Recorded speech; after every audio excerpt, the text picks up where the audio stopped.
30 বা 40 এর পরে যখনই চেকআপে যাবেন আপনার বিপি, সুগার বা থাইরয়েড বা হাইপারটেনশন, ঘুমের সমস্যার মেডিসিন দিতে হচ্ছে এবং এই মেডিসিন দেখবেন দিনের পর দিন বেড়ে যাচ্ছে, কিছুতেই কমছে না।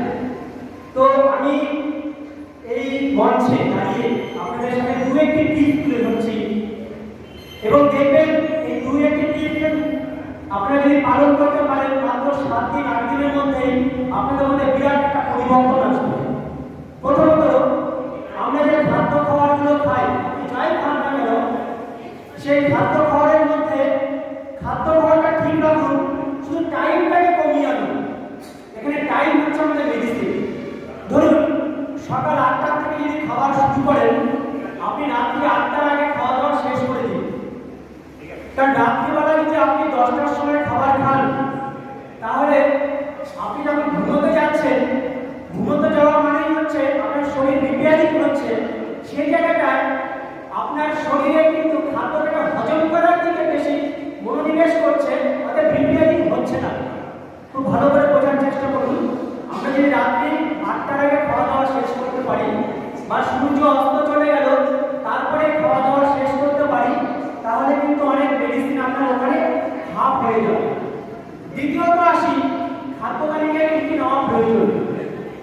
প্রথমত ধরুন সকালে উঠে অনেকে চা খাচ্ছেন, কফি খাচ্ছেন, কিন্তু আমাদের খাদ্য খাবারের মধ্যে সকালে প্রথমে হালকা গরম জল, ধরুন 2 গ্লাস হালকা গরম জল সকালে খাবেন। এরপরে আপনি ওর সাথে আমলকির জুস, অ্যালোভেরার জুস, গিলাইয়ের জুস বা অনেক সময় আপনি আশেপাশে যে পাতাগুলো আপনারা খেতে পারেন, ধরেন তুলসী পাতা, নিম পাতা থেকে শুরু করে এখন তো বাজারে প্রচুর বিট, গাজর থেকে শুরু করে পাওয়া যাচ্ছে, এগুলো যদি কিছুটা জুস করে খেতে পারেন সকালের প্রথম ড্রিঙ্কস। এবং এটা খাবার নয়, আমি মনে করি এটা মেডিসিন আকারে আপনার শরীরে কিন্তু কাজ করবে, যার কোনো পার্শ্বপ্রতিক্রিয়া নেই। আপনি যে মেডিসিনটি নিচ্ছেন গুগলে সার্চ করে দেখবেন তার প্রচুর পার্শ্বপ্রতিক্রিয়া রয়েছে। একটা মেডিসিন নিলে আরেকটা রোগ ধরে যাচ্ছে, সেই রোগটা ঠিক হচ্ছেই না সঠিকভাবে, কিন্তু আরেকটা রোগ ধরে যাচ্ছে, মানে রোগটাকে ধামাচাপা দেওয়া যাচ্ছে ঠিকই, কিন্তু নির্মূল করা যাচ্ছে না। তো সকালে উঠে যদি আমরা প্রকৃতির দেওয়া যদি কিছু খাদ্য খাবার নিতে পারি, এরপরে কি নেবেন, এরপরে 9টা বা 10টা পর্যন্ত 1 ঘন্টার সময় আপনি সিজনাল যে ফলগুলো রয়েছে, প্রত্যেক সিজনে প্রকৃতি মা আমাদের কোনো না কোনো ফল উপহার দেন, সেই ফলগুলো যদি আমরা নিতে পারি তাহলে দেখবেন এই ফলগুলি আপনি খাবার না মেডিসিন আকারে কাজ করবে। তারপরে 12টার সময় আপনার যা প্রয়োজন, ভাত খান, রুটি খান, খিচুড়ি খান, ডালিয়া খান, আপনার ইচ্ছা মতো সেটা খেতে পারেন, কোনো ব্যাপার নেই। তারপরে ধরুন আপনি চায়ের কথাটা বললাম, সকালে উঠে চা না, 12টার পরে আপনি দুটো ভারী খাবারের মাঝখানে চা নিতে পারেন।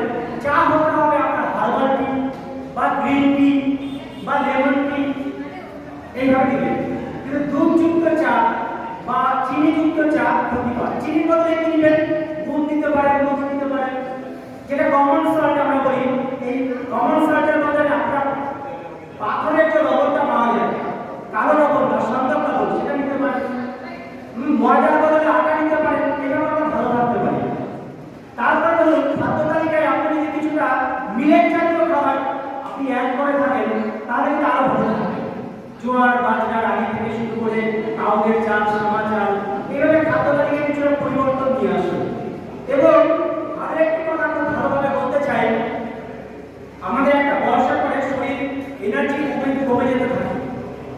আমি বলবো ঠান্ডা তো চলে গেল মোটামুটি, দেখুন পাখা চলছে, এসি চলবে আগামী পরে, তো আপনারা কি করবেন, কিছুক্ষণ সময়, যার যতটা সময় অবসর রয়েছে, খালি পায়ে মাটিতে হাঁটার চেষ্টা করুন।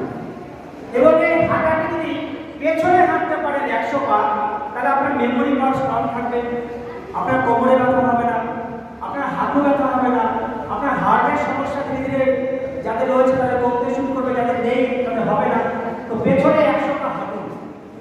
আরো একটি কথা, আপনাদের অনেকেরই মাথা ব্যথা রয়েছে, ঘুমের সমস্যা রয়েছে, হাই বিপি রয়েছে, তারা কি করবেন, তারা ঘুমানোর সময়, আমি তো বললাম সন্ধ্যে পরে খাবেন না, যদি দরকার হয় জল দেবেন, আর কিছু দেবেন না, কয়েকদিন অসুবিধা হবে, তারপরে অসুবিধা হবে। অনেকে কি স্যার আমার প্রচন্ড খিদে পেয়ে যাবে না, কয়েকদিন অসুবিধা হবে, তারপরে অসুবিধা হবে না। তো ঘুমানোর সময় কি করবেন, একটা বালতি গরমকালে হাঁটু পর্যন্ত গরম গিজারটা প্রত্যেক বাড়িতে রয়েছে, মোটামুটি 40 থেকে 30 ডিগ্রি টেম্পারেচার। গরমকালে যদি আপনারা পা দিয়ে বসেন, রাত্রে ঘুম এত ফার্স্ট ক্লাস হবে, দেখবেন আপনার সারা শরীর সম্পূর্ণ রোগমুক্ত হয়ে সকালে একটা ফ্রেশ হয়ে ঘুম থেকে উঠতে পারবেন। এইভাবে প্রতিদিন যদি ট্রিটমেন্ট আমরা নিতে পারি, সানলাইটে যদি কিছুক্ষণ থাকতে পারেন সকালের দিকে বা বিকালের দিকে, এটা একটা ভালো ট্রিটমেন্ট, সানলাইট থেরাপি।